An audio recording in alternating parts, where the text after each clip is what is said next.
आप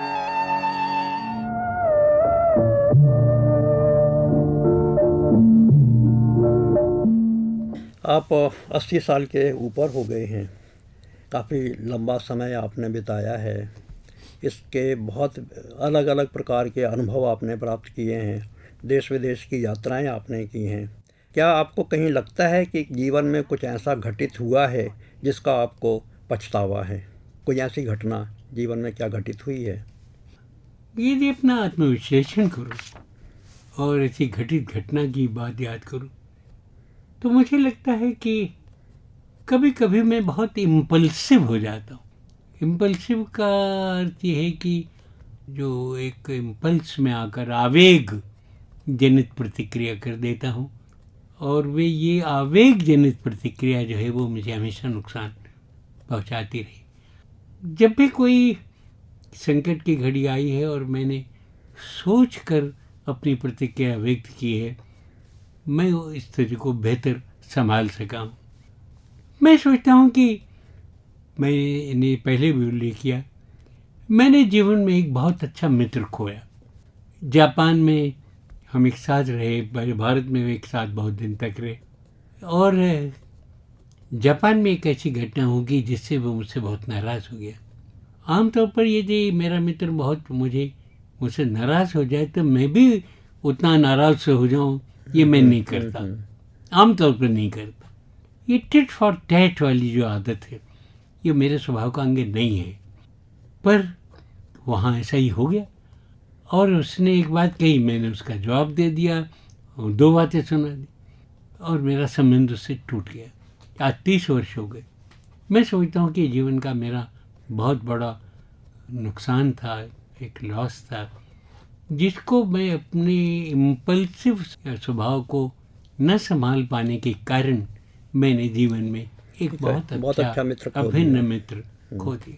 पर साहित्यिक दृष्टि से देखा जाए तो उलझन कहानी जो है वह आपको एक अलग पहचान देती है, और जैसा कि सबको मालूम ही है कि उस कहानी के ऊपर आपको पुरस्कार भी मिला था।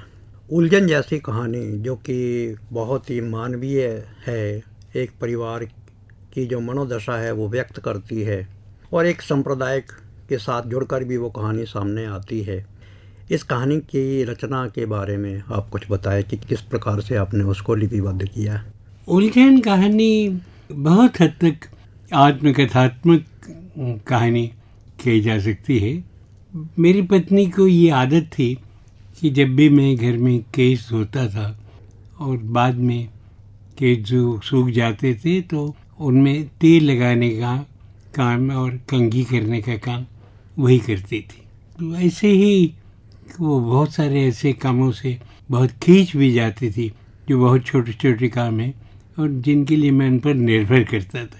इसी ताने बाने में वो कहानी हुई, और जब एक मैंने अपने काम स्वयं करने शुरू कर दिए तो उसको राहत नहीं देते बल्कि उसको अधिक कष्ट होने लगता है। और जब यही तेल लगाने वाली बात आई तो उसने बिल्कुल रोते हुए कहा कि ये काम तो मैं करूँगी। और ये कहानी भी बहुत पक्के तौर पर कोई सिख परिवार वो न भी होता तो जो ये सारा माहौल है उस पर किसी को भी किसी के नाम से वो कहानी लिखी जा सकती थी। पर ये चूँकि बहुत, जैसा कि मैंने प्रारंभ में कहा कि बहुत सारी आत्मकथात्मक हुई, मेरे साथ घटित हुई, तो इसलिए वो मैंने दे दिया। मगर बाकी कोई उसमें सिख परंपराएं, कोई सिख आदर्श ऐसा नहीं, मेरे कहने का तात्पर्य यह है कि इस तरह की कहानियाँ और नहीं आई आपकी जिसमें कि सिख पात्र हों और सिख धर्म के बारे में या उनकी परंपराओं के बारे में कुछ बात उठकर हमारे सामने। कुछ कहानियाँ लिखी कम है। हाँ, कम है कहानी। पानी पुल ऐसी कहानी है। कारण क्या रहा इसका कि आपने नहीं, कोई बहुत खास कारण नहीं है, मगर कई कहानियाँ लिखी मैंने। पानी पुल का जिक्र किया मैंने, एक दिल्ली कहाँ है इस नाम से एक मेरी कहानी है। तो ऐसी कुछ कहानियाँ लिखी मैंने, पर कम लिखी, इसमें कोई शक नहीं। इन आपकी सभी कहानियों को अगर ध्यान से देखा जाए तो जीने की इच्छा और परिस्थितियों से जूझने का साहस जो है वह आपकी कहानियों के अंदर है, और यही बात बाद में जाकर सचेतन कहानी के साथ जुड़ती है। ये सचेतन कहानी क्या है, इसकी योजना आपके दिमाग में कैसे आई और कौन कौन से लोग आपके साथ जुड़े और इस आंदोलन को कैसे आपने आगे बढ़ाया? ये बात आपने ठीक कही है। एक समय ऐसा दौर आया हिंदी कहानी में जबकि यूरोप में एक मानसिकता विकसित हुई थी जिसे मृत्युबोध कहते हैं। द्वितीय विश्व युद्ध के पश्चात यूरोप में जैसे एक मौत का सन्नाटा छा गया था, उन देशों में जो पराजित हो गए थे और उनमें भी कि जो विजयी रहे थे। मगर चूँकि इतनी ज़्यादा मौतें हुई थी कि एक मौत का सन्नाटा छा गया था और बहुत लोगों को ये लगने लगा था कि जैसे जो मृत्यु है वही जीवन की सबसे बड़ी सच्चाई है, और इसलिए बड़ी एक निराशाजनक स्थिति उत्पन्न हो रही थी। हिंदी में एक दौर था और कुछ हद तक शायद आज भी है कि पश्चिम में जो कुछ होता है उसको लोग यहाँ पर बस उसका अनुकरण करना शुरू कर देते। दिल्ली में तो ये हुआ कि दो एक लेखकों ने ही अपना नाम मृत्युबोध रख लिया था। जब ये स्थिति दिल्ली में उत्पन्न हुई और ये कहा जाने लगा यूरोपीय प्रभाव के कारण कि मनुष्य का कोई भविष्य नहीं है, मनुष्य पूरी भविष्यहीन है और ऐसे युद्धों में मरना और उस त्रास को सहना ही शायद उसका जीवन है। तो हमने यहाँ दिल्ली में विचार किया और ये बात यहाँ बहुत पक्षों से कही जा रही थी और एक नई कहानी का दौर चल रहा था। उसमें एक दो व्यक्ति बड़े प्रगतिशील भी थे, एक बड़े अस्तित्ववादी भी थे, ऐसा मिला जुला कुछ रूप बन रहा था। तो हमने कुछ मित्रों से सलाह की कि हमें इस दौर के समानांतर एक नए दौर की बात करनी चाहिए, और तब हमने आधार नाम की एक पत्रिका थी, त्रैमासिक पत्रिका जो मुंबई से प्रकाशित होती थी, उसके संपादक और मालिक मेरे मित्र थे। तो उनसे मैंने बात की और उस बात पर सहमत हुए कि मेरे संपादकीत्व में आधार का एक विशेषांक निकाला जाए।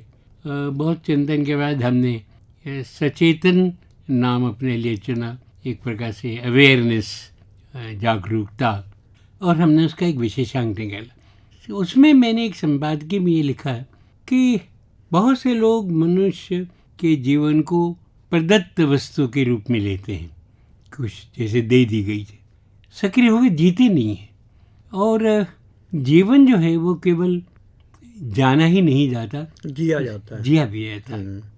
और दूसरी बात हमने ये कही कि ये जो मृत्यु और त्रास और दुख, ये सारी बातें पश्चिम से आयत होकर इस देश में आ रही हैं, ये इस देश की सच्चाई नहीं है। वहाँ लोग मानते हैं कि मनुष्य का कोई भविष्य नहीं है, परंतु हम तो भविष्य के बड़े उज्जवल और प्रगतिशील भविष्य के द्वार पर खड़े हुए। तो हमने इस सारे चिंतन को सामाजिक परिप्रेक्ष्य में देखने की कोशिश की और सचेतन विचार उभरा और उस पर हमने काम किया, और उसकी जो सफलताएं वो आपके सामने। ये अब सचेतन को उस काल की अन्य कहानियों से कैसे अलग करते हैं? क्योंकि जो आपने चर्चा की ना अभी मृत्युबोध की और अजनबीपन की, अकेलेपन की, ये तो आपकी कहानियों में भी पर्याप्त मात्रा में है। अकेलापन आपकी कहानियों में है, अजनबीपन आपकी कहानियों में है, महानगरीय तनाव आपकी कहानियों में है, मृत्यु का बोध भी अगर युद्धमान कहानी देखी जाए तो उसके अंदर ये चीज़ें भी आती हैं। तो किस तरह से आप इन सब चीज़ों से जो कि अस्तित्ववाद के साथ जुड़ी हुई थी उस काल के अंदर, सचेतन कहानी को कैसे अलग करते हैं? तो आती थी। पहली बात तो ये बातें आने के बावजूद दृष्टि क्या है। आपने युद्धवन की चर्चा की। युद्धवन में एक व्यक्ति है जिसके बच्चे फौज में हैं, उनमें से कब किसकी कैजुअलिटी कहाँ हो जाएगी इसका पता नहीं है। वो पूरे तरह से इस आतंक में जीता है, इस सोच में जीता है कि जो युद्ध के विभिन्न क्षेत्रों में जो मेरे बच्चे लड़ाई में इस समय लड़ रहे हैं उनका क्या होगा। इस समय में भी वो एक निष्कर्ष पर ये कहता है कि भाई वो लोग युद्ध लड़ रहे हैं, मरेंगे भी, जिएंगे भी, परंतु मुझे किसी की हमदर्दी नहीं चाहिए। तो सचेतन कहानी के साथ और कौन कौन से लोग जुड़े आपके साथ? नहीं, उस समय तो बहुत सारे लोग। बात ये 20 कहानीकारों की कहानियाँ हमने उसमें छापी थी आधार के विशेषांक। उसमें आनंद प्रकाश जैन थे, उसमें कुलभूषण थे, मनोहर चौहान था, धर्मेंद्र गुप्त था, मधुकर सिंह थे। ऐसे एक करीब करीब 20 व्यक्ति थे जिनकी कहानियाँ थीं और लगभग 10-15 लोगों के लेख थे उसमें। प्रभाकर माचो का लेख था, श्याम परमार का लेख था, राजीव लोचन सक्सेना नहीं, का पर लेख। सचेतन कहानी का प्रभाव जो है आपकी कहानियों में तो काफ़ी देर तक बना रहा। क्या इन बाकी जितने लोग आपने गिनाए हैं इन पर भी ये प्रभाव नहीं, रहा मैं कुछ ये समय तक? मानता हूँ कि सचेतन चर्चा ने हिंदी कहानी की दिशा में एक बड़ा मौलिक, मैं कहता हूँ कि एक प्रवृत्ति जगा दी। बाद के लोगों की कहानियों में ये सारी बातें दिखाई देने लगी, केवल हमारे मित्रों में ही नहीं, अन्य लोगों में भी।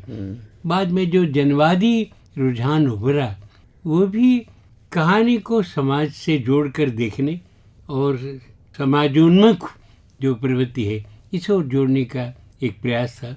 बाद के जनवादी आंदोलन में भी उसका बड़ा प्रभाव दिखा कि कहानी को एक सक्रिय बोध के साथ में जोड़कर जीवन की समस्याओं से जूझना चाहिए, उसके सामने समर्पण कर देना और हताशा में जीना ये जीवन नहीं है। जीवन कैसे जिया जाता है इसकी अपेक्षा ये कहना चाहिए कि जीवन जिया ही नहीं जाता है, जीवन जाना भी जाता है। जीना और जानने में एक अंतर है। जीना तो एक प्रदत्त वस्तु है, आपने जन्म लिया है, जी रहे हैं, मगर जीवन को सक्रिय होकर जीना, उसको जानना है मैं क्यों जी रहा हूँ। अस्तित्ववाद की एक बात मुझे हमेशा अच्छी लगी कि जीवन निरर्थक है। ये तो एक पक्ष हो गया कि जीवन का कोई अर्थ नहीं, परंतु हर व्यक्ति अपने जीवन को एक अर्थ देता है। जो अस्तित्ववाद की चर्चा लोग कर रहे थे उसमें एक पक्ष तो बहुत प्रबल था कि ये जीवन जो है, मनुष्य जीवन, इसका कोई अर्थ नहीं, ये निरर्थक है। परंतु उसके साथ एक दूसरी बात जुड़ी हुई थी कि हर व्यक्ति जीवन को एक अपने ढंग से उसे एक अर्थ देना चाहता है, उसे सार्थक बनाना चाहता है। तो आप क्या सोचते हैं कि अब जो कहानी लिखी जा रही है वह सचेतन से आगे की कहानी है, सचेतन के पीछे चली गई है? नहीं, वो तो मेरा अपना मत है कि आज की कहानीकारों में महिलाएं बहुत प्रमुख होकर सामने आ गई हैं और ये सारी महिलाएं अब मृत्यु और त्रास और निराशा और हताशा की कहानियाँ नहीं लिखती। ये फिर भी एक समाजोन्मुख रखकर अपने आप को, चाहे वो परिवार रोन्मुख हो, चाहे उसमें नारी विमर्श उभर कर आता हो, ये सचेतन चिंतन की ढंग की कहानियाँ हैं जो आज भी लिखी आपकी कहानियों के अंदर भी नारी पात्र ज़्यादा हैं और बहुत प्रबल पात्र हैं नारी। और नारी की जो स्वतंत्रता है या उसके विमर्श की बात जो है वो तो आपकी कहानियों में काफ़ी उभरती है। हाँ, तो है। स्त्री पुरुष संबंधों की भी आप अपनी कहानियों के अंदर बात करते हैं। ठीक है, ये तो ठीक है। किस रूप में लेते हैं आप इसको?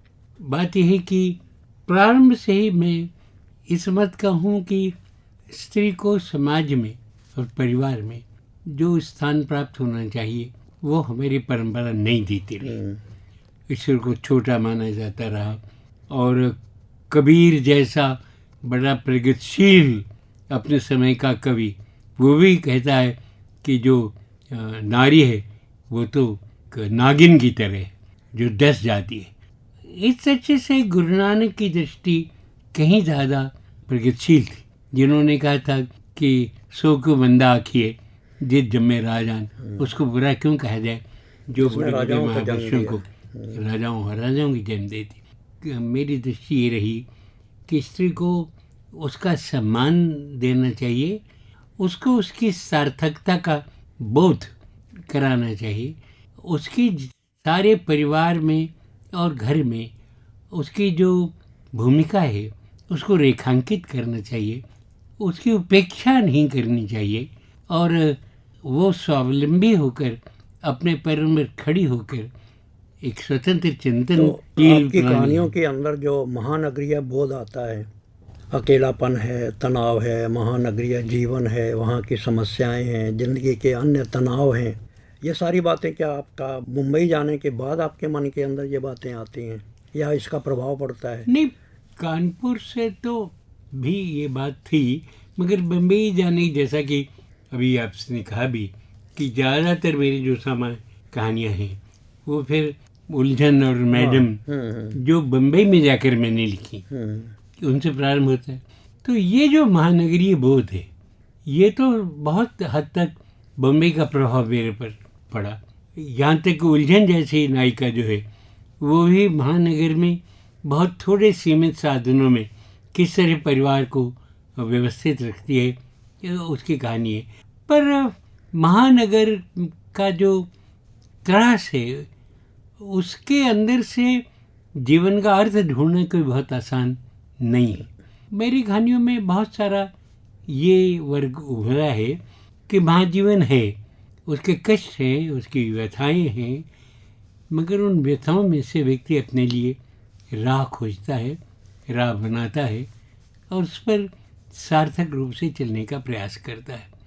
महानगर यह भी नहीं कि मेरे उपन्यास का नाम है, वो बम्बई जैसे महानगर को बहुत अंदर तक जानने की कोशिश है, उसे चित्रित करने की कोशिश है और मेरा ख्याल है कि बहुत हद तक वो हुआ भी है।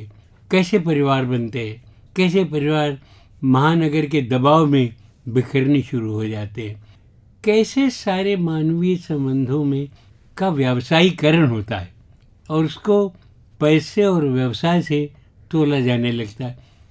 उसमें वो जो हमारी पारंपरिक जीवन की आशाएं हैं या संतोष है वो कम हो जाता है।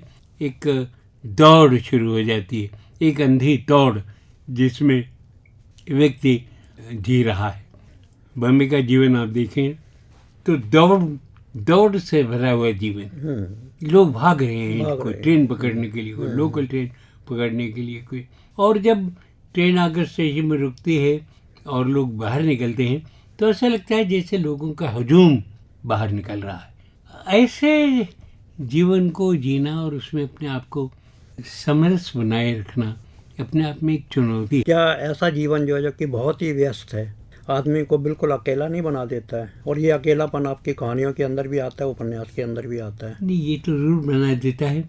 व्यक्ति जितने बड़े समुदाय, जितनी बड़ी भीड़ में रहता है, कभी वो ये भी अनुभव करता है कि वो उतना ही अकेला हो गया है।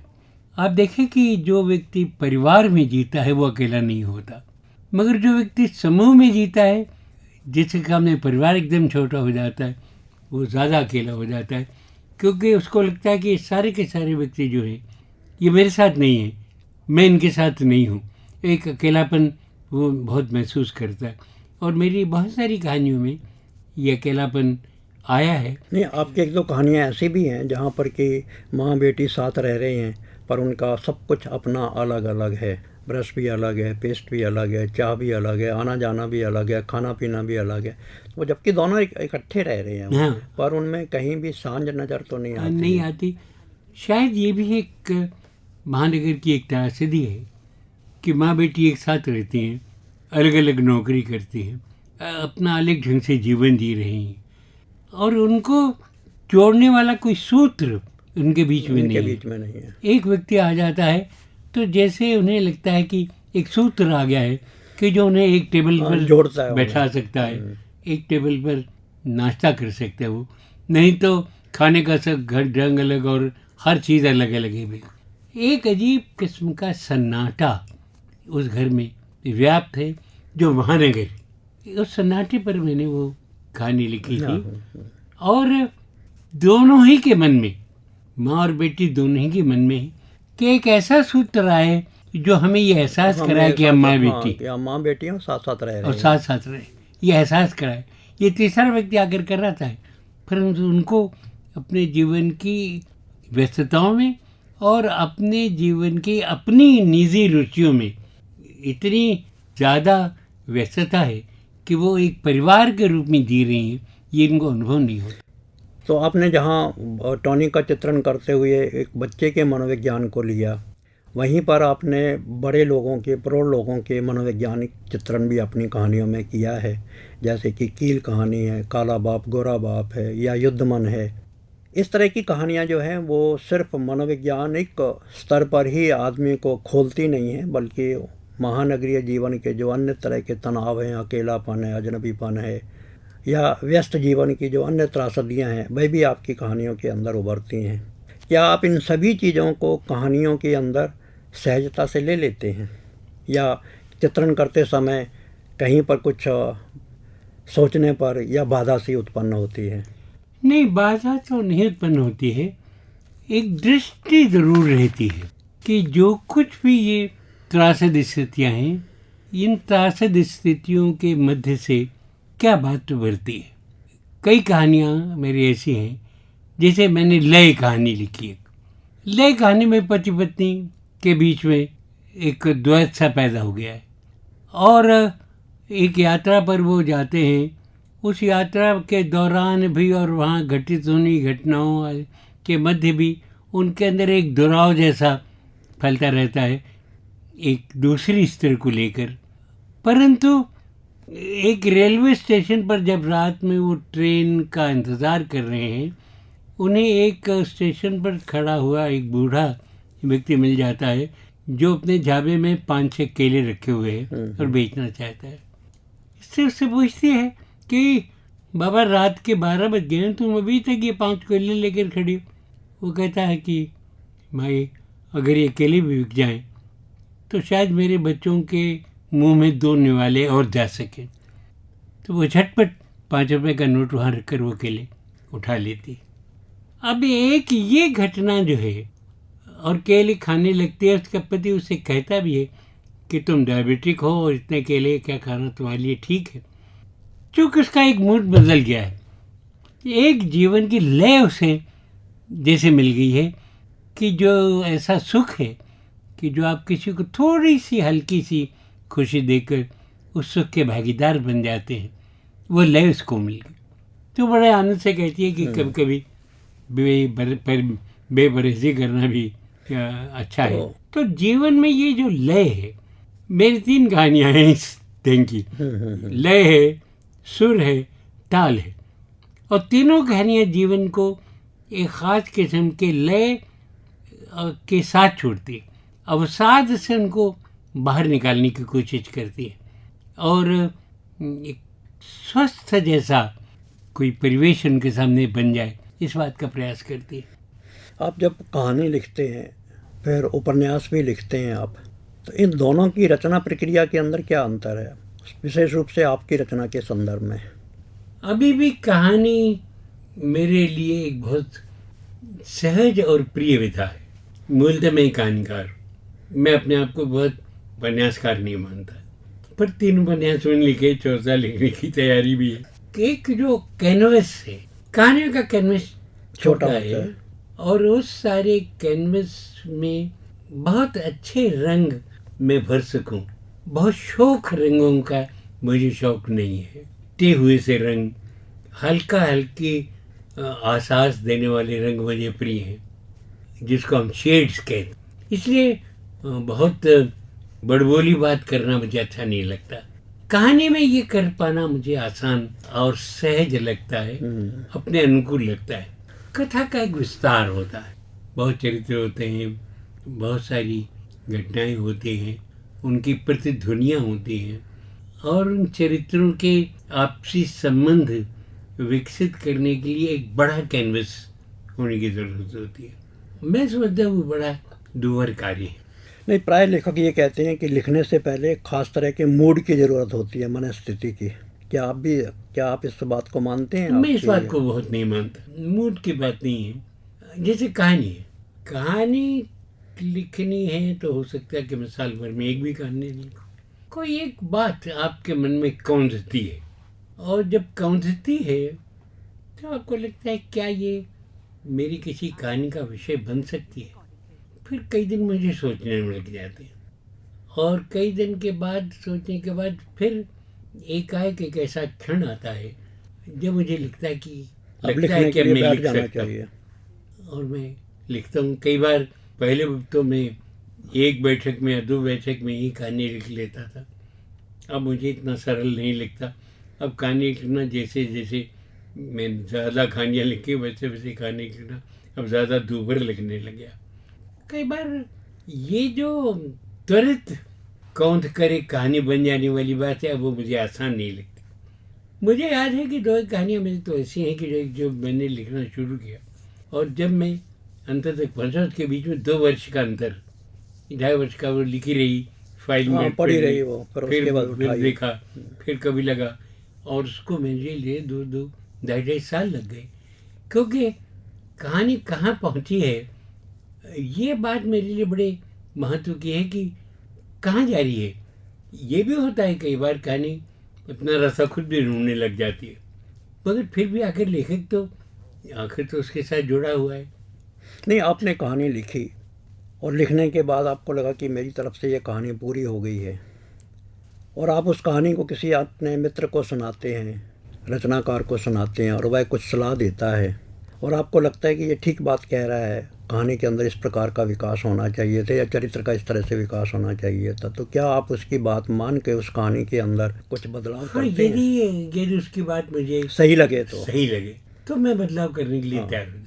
मेरे कोई आग्रह तो या जिद नहीं। सुनाना पसंद करते हैं आप? सुनाना पसंद करता हूँ, और अगर कोई सार्थक सुझाव हो तो इसे मानना भी पसंद करता हूँ। आपकी कई कहानियाँ जो कि दूरदर्शन के ऊपर भी नाट्य रूपांतरित हुई, रेडियो पर भी आपकी कहानियाँ प्रसारित हुई, तो क्या आप जो वो कहानियाँ दिखाई गई एपिसोड बनाकर दूरदर्शन के अंदर, आप उनसे संतुष्ट रहे उनसे, या आपको लगा कि कहानी की जो आत्मा है कहीं? मेरी कहानियों पर आधारित एक सीरियल आया था रिश्ते नाम से, ऋषिकेश मुखर्जी ने उनका निर्देशन किया था।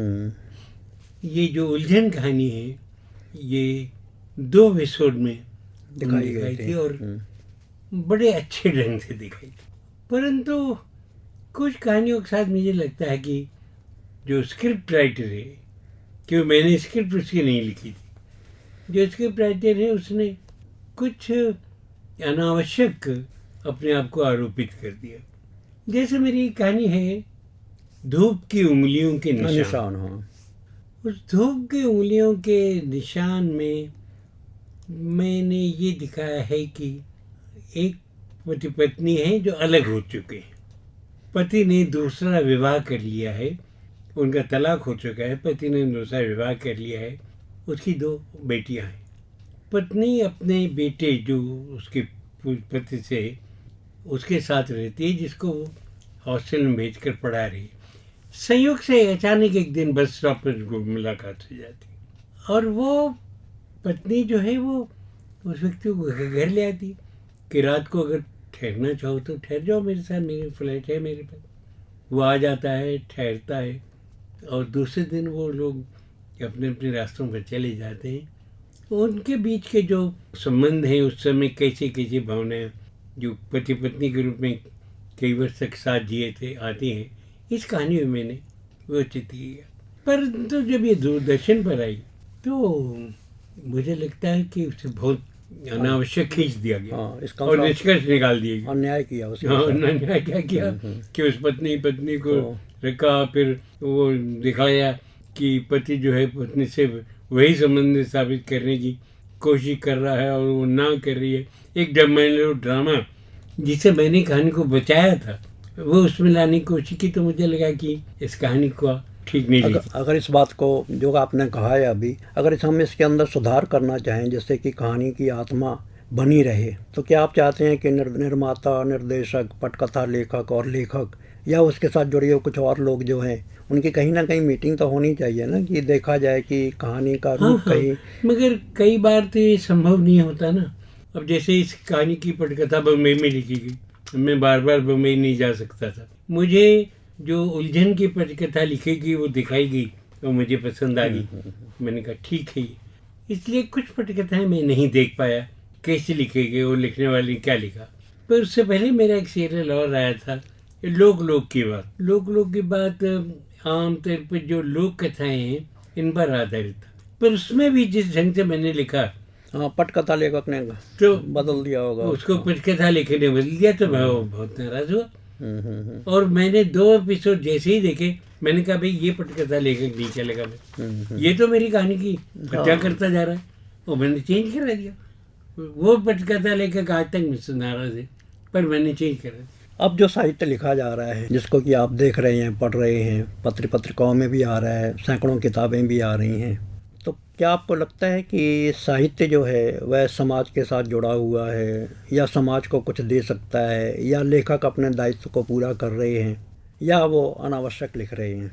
अनावश्यक लिख रहे हैं ये नहीं कहूँगा, लेखक लिख रहे हैं और अच्छा लिख रहे हैं। ये जो दो ट्रेंड्स हैं, एक दलित विमर्श को लेकर और एक नारी विमर्श को लेकर, पिछले दोनों बहुत चर्चित रहे हैं। हमारे यहाँ महिला लेखकों ने बहुत अच्छी कहानियाँ इस बीच लिखी और आज भी लिख रही हैं। ये बहुत स्वागत योग्य मुझे लगा है। मैं उन दलित लेखकों की भी प्रशंसा करता हूँ जिन्होंने दलित जीवन पर बिना बहुत लाउड हुए, बड़बोलापन छोड़कर दलित जीवन की त्रासदियों पर कहानियाँ लिखी हैं। आप संचेतना का काफ़ी लंबे समय से संपादन कर रहे हैं। संचेतना कब आपने संपादन प्रारंभ किया? संचेतना के अंदर किस प्रकार से परिवर्तन आया? क्योंकि बाद में जाकर आपने इसको मासिक भी कर दिया था। कुछ समय ये इसका संपादन रुका भी रहा, अब आपने दोबारा फिर से उसको कुछ सालों से उसको दोबारा प्रकाशित कर रहे हैं। तो इस संचेतना के एक संक्षिप्त इतिहास जो है उसके संबंध में कुछ बताएं आप। जिस समय हिंदी में सचेतन कहानी की बात शुरू हुई थी और काफ़ी चर्चा उसकी हो गई, मैंने और कुछ मित्रों ने बैठकर ये सोचा कि हमें ये अपनी बात को और ज़्यादा मुखर रूप से लोगों के सामने रखने के लिए किसी पत्रिका की आवश्यकता है। लोगों ने कहा जरूर निकाल दी थी कोई पत्रिका। संचेतना की योजना बन गई, हमने अप्लाई किया, हमें रजिस्ट्रेशन मिल गई। कुछ मैं जानता हूँ कि लेखकों के सहयोग से और मिलकर और जो आर्थिक सहयोग को साथ लेकर पत्रिका निकलती है उनका कोई भविष्य नहीं होता, क्योंकि पत्रिका निकालना तो जोखिम का काम है और घर फूक तमाशा देख वाली बात है। तो मैंने एक बात ये अनुभव करके सभी मित्रों से एक बात स्पष्ट कर दी कि देखिए, ये पत्रिका से आप सब सहमत हैं, आप सब इसके साथ जुड़े हुए, ये सबका दायित्व है, परंतु मैं एक बात स्पष्ट कर दूं कि जो इसका आर्थिक पक्ष है वो केवल मैं संभालूंगा। कोई घाटा होगा, नुकसान होगा, मैं वहन करूंगा। उसके लिए मैं किसी का समर्थन या सहयोग प्राप्त नहीं करूंगा, क्योंकि यहीं आकर सारे टकराव शुरू हो जाते हैं। मुझे ये भी याद है कि संचेतना के दूसरे अंक के संपादकीय में, ये सन 1966 की बात है, संपादकीय मैंने ये कहा था कि हम संचेतना कितने दिन तक निकालेंगे इसका कोई दावा नहीं है, जितने दिन तक हम निकाल सकेंगे निकालेंगे, मगर बिना दावा किए ही वर्षों से 4 दशक तो हो गए। बीच में एक ऐसा समय आया जब पंजाब में बड़ा संकट हो रहा और हमें ऐसा लगा कि सारा मीडिया, विशेष रूप से हिंदी का जो मीडिया है, ये सरकारी प्रचार सामग्री से प्रभावित होकर एक ऐसा दुष्प्रचार कर रहा है जिससे इस देश का एक समाज, जिसने इस देश की आज़ादी में बहुत बड़ा योगदान दिया, वो पूरी तरह उपेक्षित ही नहीं हो रहा है, लांछित किया जा रहा है। ये सोचकर हमने संचेतना को केवल साहित्यिक पत्रिका न रखकर समसामयिक समस्याओं की पत्रिका बना दिया और मासिक बना दिया। मासिक पत्रिका के अपने बड़े संकट होते हैं, उसकी अर्थव्यवस्था ही अलग होती है। त्रैमासिक पत्रिका अगर स्टॉल पर नहीं जाती है तो उसकी कोई चिंता नहीं करता, जिसको खरीदना है वो ग्राहक बन जाता है, या जो 2-4 स्टॉल पर उसे पता है कि मिल जाएगी वहाँ से ले लेता है। परंतु मासिक पत्रिका एक व्यावसायिक पत्रिका है, उसको पूरे व्यावसायिक तंत्र को अपनाना पड़ता है। हमने जोखिम भरा काम उठा लिया। 5 वर्ष तक हम ये करते रहे। मेरे बेटों ने भी इसमें बहुत ज़्यादा सहयोग किया। हम जगह जगह गए, बहुत से लोगों को सदस्य बनाया, विज्ञापन लाने की बड़ी कोशिश की, परंतु हम उसमें बहुत कामयाब नहीं हुए। हमारी पत्रिका उस समय की जो सरकारी तंत्र है उसका विरोध करती थी। जिस ढंग की नीतियाँ सरकार, इसलिए विज्ञापन नहीं मिल पाए होंगे, उसका विरोध, इसलिए विज्ञापन नहीं मिलते थे। यहाँ तक याद है कि बहुत जगह पर जब मैं या मेरे और कोई मित्र गए किसी से विज्ञापन लेने के लिए, तो उसने ये तो कहा कि विज्ञापन आप हमसे उस पैसे ले जाइए, हाँ, पर विज्ञापन नहीं, पर विज्ञापन नहीं छापिए, अपनी पत्रिका भी हमें नहीं भेजिएगा। 5 वर्ष निकालने के बाद फिर कुछ समय तक बंद रही आपकी पत्रिका हमने ये। उसे बंद कर दिया, क्योंकि उसी समय मुझे एक हार्ट अटैक भी, शायद टेंशन बहुत ज़्यादा थी, जो कि विदेश में हुआ था, जो बैंकॉक में मेरा हो गया। 5 वर्ष तक संचेतना की, 4 वर्ष तक बंद रही। फिर हुआ कि फिर से प्रारंभ किया जाए। उसमें आपका सहयोग था, कमलेश देव का सहयोग था, जो हमारे साथ सहयोग। जब आपने इस पत्रिका का फिर से प्रकाशन प्रारंभ किया तो आपने कुछ मुद्दों को उठाया। हाँ, मुद्दों के बाद एक संध्या छाया नाम से एक स्तंभ आपने प्रारंभ किया, और संध्या छाया के बाद आप एक कृति को लेकर चर्चा करवा रहे हैं। इन अलग अलग चीज़ों के बारे में थोड़ी सी जानकारी दें। पहली बात तो है कि जब हमने दोबारा संचेतना शुरू की तो हमने कुछ ऐसे ज्वलंत प्रश्न, मुद्दे बनाए कि जो साहित्य से सीधा संबंध नहीं रखते, परंतु साहित्य के चिंतन को प्रभावित करते। जैसे धर्मनिरपेक्षता क्या है, जैसे सांप्रदायिक दंगे क्यों भड़क जाते हैं, ऐसे कुछ मुद्दों को लेकर हमने कुछ अंक निकाले। इन पर भी चर्चा होती थी, बाकी साहित्यिक रचनाएं भी छपती थी। फिर हमने एक कॉलम शुरू किया, उसका नाम रखा संध्या छाया। ऐसे लेखकों पर सामग्री प्रकाशित करना, पूरा एक कॉलम बनाकर, जिसमें उन लेखकों के योगदान को रेखांकित किया जाए जो लेखक लंबे समय से साहित्य से जुड़े हैं, पर किन्हीं कारण से उनकी उपेक्षा होती रही। इसमें हमने ऐसे सब लेखकों के लिए लिखा, और एक शर्त ये रखी कि ऐसे लेखक की आयु 70 वर्ष से ऊपर होनी चाहिए। हाँ, संध्या छाया के लिए संध्या छाया तो 70 वर्ष तक की आयु तक जो इतना लिखते रहे हैं और अभी तक उपेक्षित, या जो उनको स्थान मिलना चाहिए वो नहीं, तो फिर हमने उस कॉलम को रखा।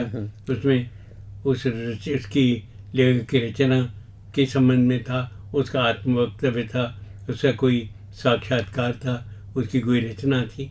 21 लेखकों को हमने इसमें संध्या छाया में हमने लिया। फिर इसके बाद हमने एक कृतिवंश, किसी एक रचना को लेना, उस रचना के लेखक का वक्तव्य क्या है, वो रचना के बारे में कैसे रचना हो रची गई, एक आलोचक का वक्तव्य क्या है कि उसकी दृष्टि में इस रचना का क्या महत्व है, लेखक का ये इंटरव्यू है वो है, या उसके इस रचना के बारे में अन्य प्रतिक्रियाएं क्या हैं, ये सारा उसमें पिछले कई सालों से ये हमारा कॉलम चल रहा है। संचेतना के अंदर ना आपका एक व्यंग छपता है चक्र के नाम से। तो कई मित्रों से बात हुई, जब आपकी मैगजीन आती है संचेतना, तो सबसे पहले वो चक्र पढ़ते हैं, संपादकीय पढ़ते हैं आपका, और चक्र पढ़ते हैं। और चक्र के अंदर जो तीखा व्यंग है आपका, सामाजिक कुरीतियों के ऊपर विशेष रूप से बड़ा तीखा व्यंग है वो, पर एक व्यंगकार के रूप में आपकी कहीं चर्चा नहीं हो पाई। क्या कारण है इसके, जबकि व्यंग बहुत अच्छे लिखे हैं आपने?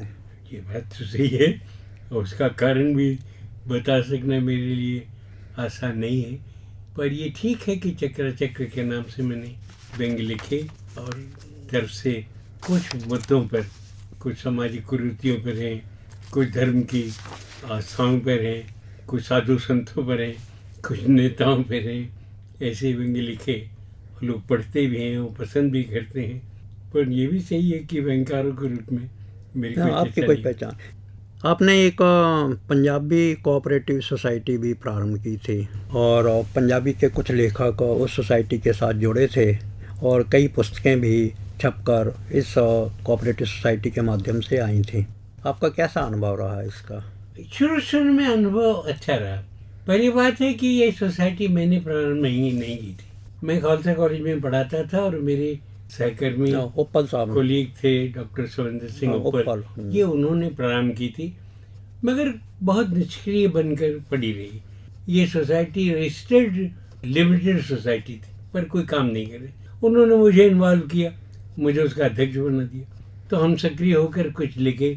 हमने करीब 100 पुस्तकें, अधिक पंजाबी में, एक आध अंग्रेजी में, एक आध हिंदी में हमने प्रकाशित की। बड़े बड़े समारोह किए, उनके रिलीज फंक्शन किए, बहुत बड़े बड़े लोगों को बुलाया, और एक बड़ी सक्रिय भूमिका, लेखकों को हमने उनकी रॉयल्टी समय पर दी।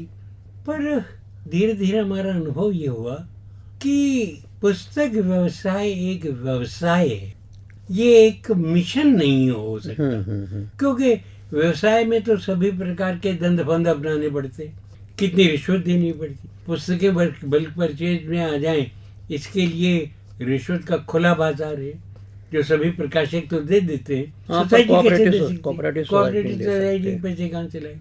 और फिर हमारे जो सदस्य थे कुछ दिवंगत हो गए, डॉक्टर उपल जैसे व्यक्ति शिमला में जा बसे और मैं अकेला रह गया, और धीरे धीरे हमें सोसाइटी का को वाइंड अप करना पड़ा। आप दूरदर्शन के गुरबानी कार्यक्रम एक आता था उसके साथ जुड़े रहे, पत्रिका प्रोग्राम के साथ भी जुड़े रहे, और गणतंत्र दिवस के ऊपर आपने आंखों देखा हाल भी सुनाया लोगों को। इसके कुछ अनुभव बताएं आप। ये भी एक विचित्र अनुभव था।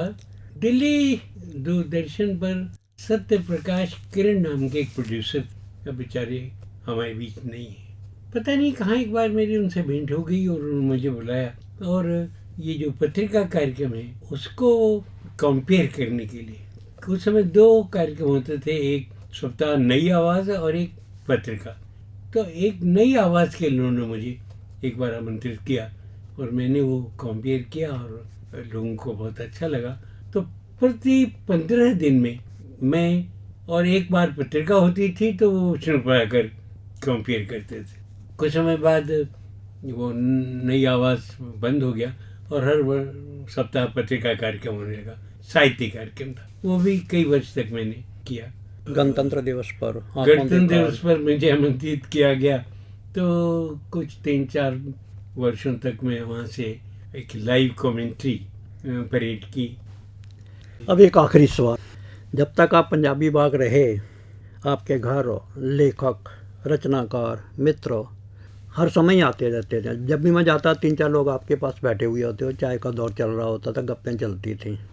अब आप चले गए पालम विहार, तो अब आपको वहाँ कैसा अनुभव हो रहा है कि क्या आप इस प्रकार के वातावरण से जब उस प्रकार के वातावरण में चले गए हैं तो आपको कैसा लग रहा है वहाँ पर? ये मेरी बड़ी दुखती हुई रग है। मैं इस स्थान से बिल्कुल नहीं जाना चाहता। मेरी बहुत बड़ी पहचान H108 शिवाजी पार्क पंजाबी बाग बनी हुई थी। बेहिसाब मित्र मेरे, बहुत परिचित व्यक्ति इसी पते से मेरे को जोड़ कर देखते थे। पर घर की कुछ स्थितियाँ ऐसी बनी कि जिसमें हमें, जिस मकान में हम रहते थे जो हमारा था, उसे बेचना पड़ा। और फिर पालम विहार में मेरा छोटा बेटा मेरे साथ रहता है, उसके प्रयास से वहाँ एक ज़मीन ली गई जहाँ अब वो अपना मकान बनवा रहा है। मैं कहूँगा कि ये पंजाबी बाग और शिवाजी पार्क का क्षेत्र छोड़ना मेरे जीवन की बड़ी गिनी चुनी आघातकारी घटनाओं में से एक है, और जिसको मैं आज भी एक तेज से भोग रहा हूँ। परंतु मेरे सामने कोई विकल्प नहीं है। मैं उस आयु में पहुँच गया हूँ कि जहाँ मैं अकेला नहीं रह सकता, या केवल मेरी पत्नी के साथ नहीं रह सकता। मुझे एक छोटे से परिवार के साथ जुड़कर रहना। अभी पिछले दौर में बीमार हो गया था, मुझे हार्ट की प्रॉब्लम हो गई, तो बेटा ही मेरे काम आया, वही मुझे हॉस्पिटल ले गया, वही उसने रखा। इसलिए अब मेरे लिए कोई विकल्प नहीं है, और यदि कोई है तो यही है कि हम अपने मकान परिवार के साथ रहें और धीरे धीरे वहाँ स्थिर हो जाएं। पर यह संताप हमारे साथ जीवन के साथ जुड़कर ही रहेगा।